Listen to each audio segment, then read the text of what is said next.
नमस्कार मित्रांनो, मी गजानन काळे. तुम्ही पाहत आहात शेत शिवार यूट्यूब चॅनल आजीनाथ कोराडे. आज आपल्याला अद्रक या पिकाबद्दल संपूर्ण मार्गदर्शन करणार आहे. कधी लागवड केली होई अद्रक?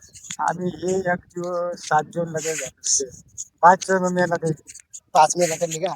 तेच म्हणलं कधी करली का? कशी लावली?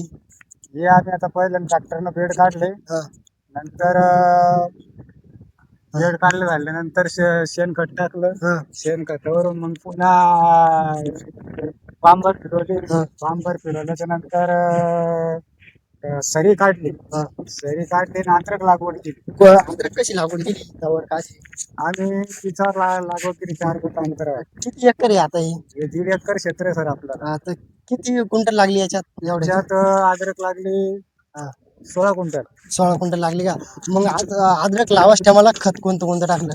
आम्ही आता सुरुवातीला टाकेले निमोळी पेंट टाकेले, हा, शेणखत टाकेले हा, आणि 13. हा. अद्रक उगायला किती दिवस लागते मग? अद्रक उगाला मिनिमम 1 महिना लागतो. 1 महिना लागतो. मग अद्रकीला सड कशामुळे लागते? अद्रकीला सड केमिकल खतामुळे जास्त लागते, कारण की आता केमिकल जास्त झालं ना खतामध्ये याच्यामध्ये. केमिकल खतं कोणती कोणती तुम्ही टाकतात? आपल्या आता काय हेच साधारण खतं सोडले पाहिजे. जैविक जैविकला जास्त अद्रक चांगले भेटते. अद्रकीला कोणकोणती खतं सूट होत्या समजा? त्याला ह्युमिक ऍसिड सोडायचं सुरुवातीला, हा, मल्टीस्प्लायर सोडायचं हा, आणि रूट सोडायचा. असे विविध प्रकारचे जैविक पद्धती. मग आता तुम्ही अद्रक लावून किती दिवस झाले समजा? किती पाणी सोडता रोज आता? आता हिला 3ऱ्या दिवशी पाणी चालू आहे. 4 घंटे पाणी चालू आहे.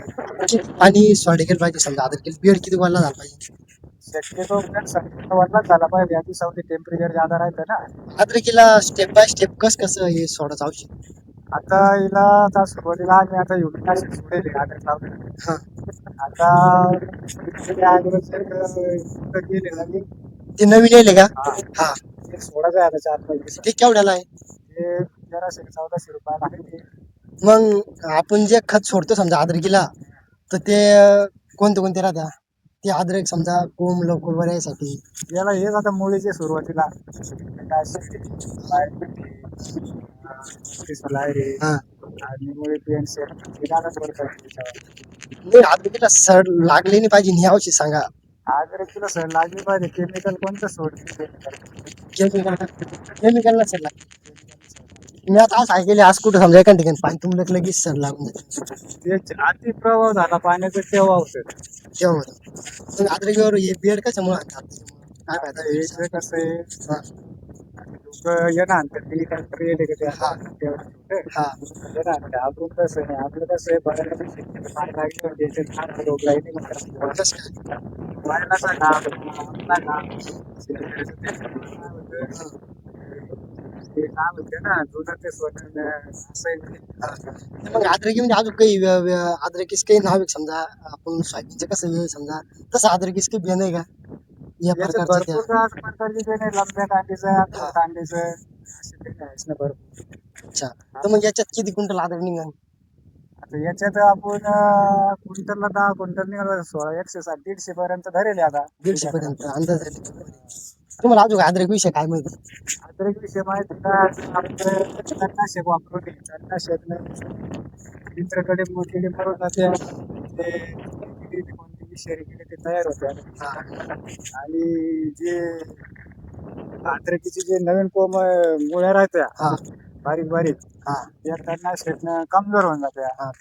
एक तणनाशकचा रिझल्ट जास्त दिवस राहतो ना, एकदा मारलं की महिना 1.5 महिना. मग याला किती खर्च आला आतापर्यंत? त्याला आता काय लागवडीचाच खर्च आला. आता पहिले गेले तर जास्त खर्च. आणि खर्च किती होऊ शकतो अद्रकीला संपूर्ण काढूस तर? आता हिला काढूच तर 1 लाख रुपये खर्च येईल. अच्छा. आणि जर सडगीर लागली पुढं मग? सड लागणारच नाही शक्यतो, कारण की आपण ते केमिकल सोडणारच नाही यावर्षी. केमिकल सोडणार नाही. अच्छा. मग शेणखताचा मारा जादा आहे. आणि दुसरा विषय म्हणजे आपण हे बदल का बरं आणलो हा, ते दुसरे जर नसले ट्रॅक्टरवर निघेल. हा हा या वावरातून त्या वावरात गेलं हा. ते काही वावराची घाण किडे काढ राहते. हा ह्या वावरात त्या पाशील बिलकुल माती हा हे बदल आपला आपल्या आपल्या वावरातच राहतो. हा माती व्यवस्थित लागती. हा आता बळीराजाचं बैलाचं घाम कसं राहतो कष्ट हा. ते बरोबर होऊन जातं. माती व्यवस्थित आपल्या मनाने जेवढी लावायची तेवढं लावायचं. तुम्ही काय सांगशाल मग शेतकऱ्याला कोणते खत सोडा शेतकऱ्यावर कोणते आपलं हेच बघ जुन्या पद्धतीचे बैल मारताना हा आणि नवी रोट्या फिटे नाही हे काय करतं तिथं रुंदीकरण जादा राहतं. हा रुंदीकरण जादा असल्यामुळे जास्त प्रमाणात माती टाकून देतं अगोदर. हा अद्रक उगाला घालते पुन्हा डबल हाणलं त्याला इथं असं इथं की यामुळे इथपर्यंत येत राहिल्या हा असं कापून टाकतं ते मुळे हा त्याने बरं लावतो त्याची वाढ होती. अच्छा कोंब मुळ्या काढल्यामुळे कोंब पिवळे होत जातात. अशा बरेचसे बदल होतात. अच्छा हे बेड किती फुटाचा आहे मग आता आमचा 4.5 फुटाचा बेड आहे. मग काही की 4 फुटाचं बी काढत्या काही की 4.5 फुटाचं काढत्या काय फरक समजायचा याचे फरक म्हणजे 4.5 वर कसं आहे आपल्याला जेवढी माती वर लोटायची अद्रक उगवून आल्यानंतर हा. तेवढी माती वर माणूस लावू शकतात. मुळा इथपर्यंत येत राहत नाही त्याच्या रंग असल्यामुळे मुळा लवकर बाजूला सरतात. आणि हे अद्रक लावासाठी जमीन कशी पाहिजे अद्रक लावासाठी जमीन भुसभुशीतच लागते. धन्यवाद